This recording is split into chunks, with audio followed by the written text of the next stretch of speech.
Life to me is everything. I had a near-death experience when I was very, very little. I was close to 3 years old.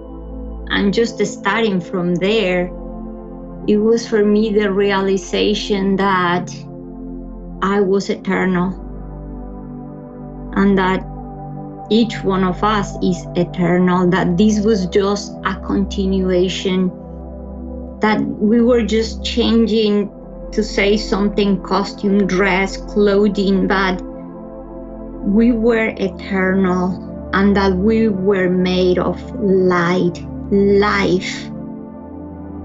And it was the sense of appreciating that eternity that we are, that life that we are. And after having my near-death experience, I would just have this thought in my head, how I could have seen my body lifeless if I was still alive, more alive than ever. So to me, it's just not something that animates the body. To me, life is absolutely everything, is every intention, is every moment of joy, is appreciation, gratitude, love, compassion. Life is what ignites us to just be who we are. I love, to use the analogy of the sky. The sky will be always there. Life is always present. There's nothing else. There's nothing other than life. It is there, but the sky can get cloudy. The sky can get covered. But even beyond those clouds, the sky is always there. You could say that there's no miracles, or that everything is a miracle.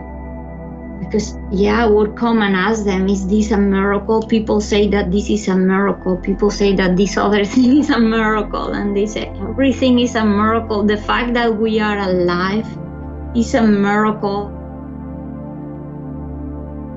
I want to give you quick this teaching I received not long ago from the beings of light. They said to me, you don't imagine the state of gratitude in which every being would be if they realized that for you to exist, trillions and trillions and trillions of subatomic particles have to be in agreement.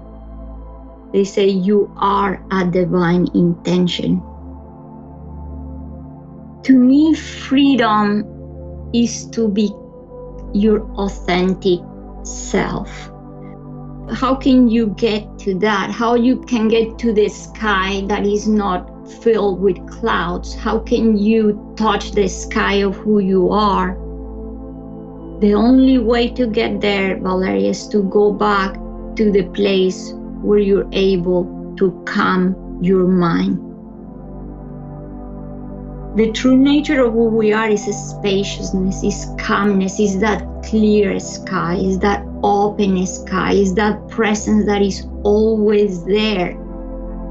So to me, freedom is go back to that space where I clear my mind, that space where I go into quiet and the state of just stillness. And in my near-death experience, Valeria, it was incredible because I was able to go to that place. There was a moment right before I drowned. I could hear my heart bumping in my head, just like a drum, boom, boom, boom. And I also was living in a house with a lot of noise, with 2 sisters, animals, and cousins. At this moment when I went from all this noise to a space of absolute peace, calmness, and it's when all the sound, all the noise stopped, and I went to this place, experienced what I call silence behind the silence. And I crave this for the rest of my life because it was that place where I want that freedom. I want that peace. I want that calmness. And we can get it here. We just have to remember, just go back to that space, give it to ourselves. Go back to that. Stop for a moment and just one conscious breath. Oh, that's all we need. Remember that we exist. I said, people, write a little note, write it in your hand. When do you ever think I exist? Really? When do we ever think about that? What if we just stop and say, oh, I exist? Wow.